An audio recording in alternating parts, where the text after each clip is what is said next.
I mean, half the book is quote after quote of your own leaders saying they're going to kill you. They're not shy about telling you. They're already in a position of such power and strength, they don't care if you know anymore. Plus, you're all on Instagram and TikTok anyway. They don't have to fear you. I mean, you had plenty of time to do something about it, and you didn't. What did you do with your free will? Not a whole lot. So now we're in a very awkward situation. So I'm not going to focus on that stuff, even though that stuff would give me a lot more credibility in the eyes of the world because I'm able to prove everything I say. Instead, I'm going to give people more of what they want, which is I'm going to talk about creation.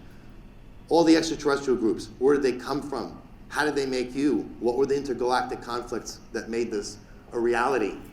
So at the very least, you'll be very pleased to realize you're actually living in a bona fide space opera. Right? So you watch The Expanse, Farscape, all those shows. Anyone watch those on Sci-Fi Channel? Guess what? You're living in it. That's kind of cool. So I'm hoping that once you learn that lightsabers are actually real and that George Lucas was an insider and knew something, once you know that Death Stars are actually real and out there, and there's actually one close by right now, you just can't see it because it's cloaked, well, maybe that excitement may give you the strength to unpack the darker aspects of the book on your own time, where I don't have to stand around with a box of Kleenex.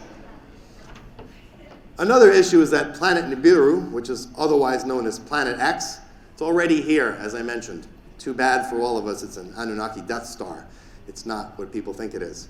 But then a lot of things are not what people think they are. So again, time is short, and there are no saviors. So I know a lot of people, they like the idea, especially religiously, of a savior coming to save them. Well, nobody's coming, it's just you.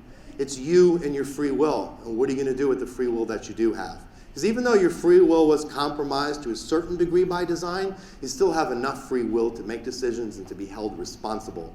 That's one of the reasons this book was written, so people finally have the information where they can start to exercise certain decisions.